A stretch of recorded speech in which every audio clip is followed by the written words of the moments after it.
Today, I'm here to talk to you about conquering your textbook or really being successful with any nonfiction text that you're reading. There is a formula derived to figure out how comfortable a text is, and I want to go through some of the features with you. The first one is friendliness, and I have right here your social studies textbook. And as I flip through it, I see that it has a lot of friendly features. It's broken into sections. There's different colors for headings and subheadings. There's lots of pictures and captions and infographics. So I'd rate it pretty high on the friendliness scale. The next one is language, which is pretty personal. Everybody brings a different level of vocabulary and background knowledge to something. So that's something you're going to have to decide to yourself. The two that I really want to focus on today are interest and prior knowledge. Even if something you're reading is at a very comfortable reading level, if you lack interest or background knowledge, you might struggle with it. So today we're going to talk about some things that you can do to avoid that pitfall. So, why preview the text? Why take time to look over a text before you read it? Let's pause and think about that. So here are some reasons, and hopefully you thought of them yourselves. When you take time to preview a text, you have better concentration and focus when you're reading. You're in the moment. You have a better memory of what you've read, which means less studying, which is always a thumbs up. And the next area is that it builds interest. When you know what's coming, you start thinking about what you know on the topic or what you might want to find out.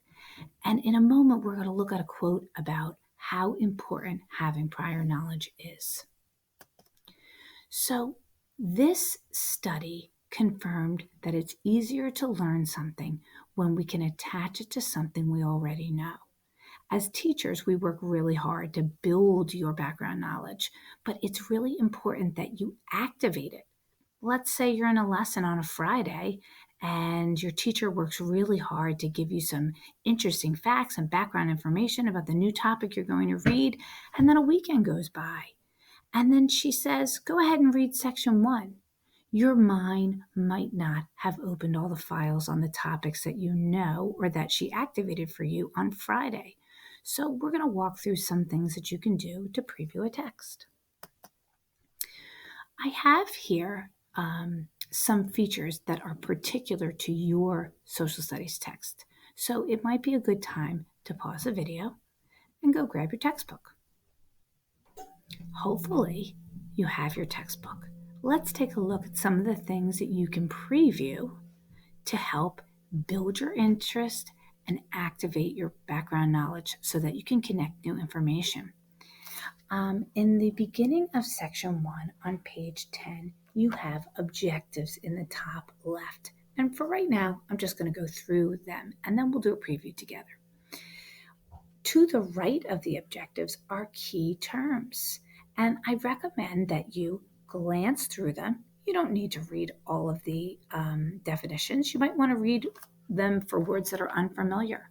You also have a pronunciation key.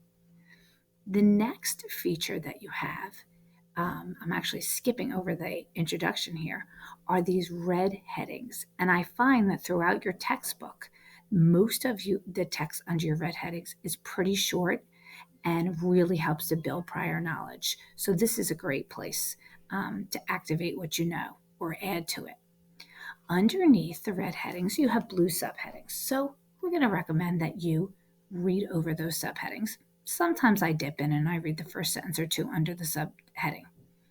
Within your passages, you have some light blue definitions, and you've already reviewed those key terms at the beginning of your preview. If you want to review some of the unfamiliar terms within the context of the passage, you could look here.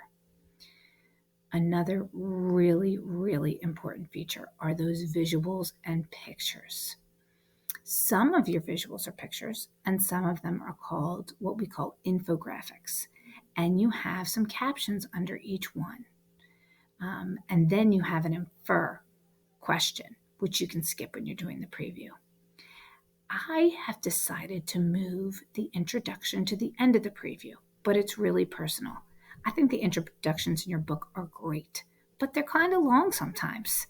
You might want to end by reading the first paragraph of the introduction or even jumping over to the links to science, because those are the two sections that I think will really build your interest if it's not a topic that you like.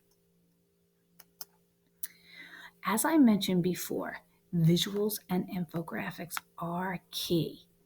Okay, so an infographic would be something like a map or a chart or even a diagram that gives you additional information. So we want to look closely at those. And again, we can leave out that infer like I mentioned. The last thing that I'm going to recommend that you do before you preview or before you finish and jump into reading your chapter is to set your own purpose question. Don't let anybody waste your time. I know most of the time the reading is assigned. Sometimes you're on Newsela and you're getting to choose what you want to read.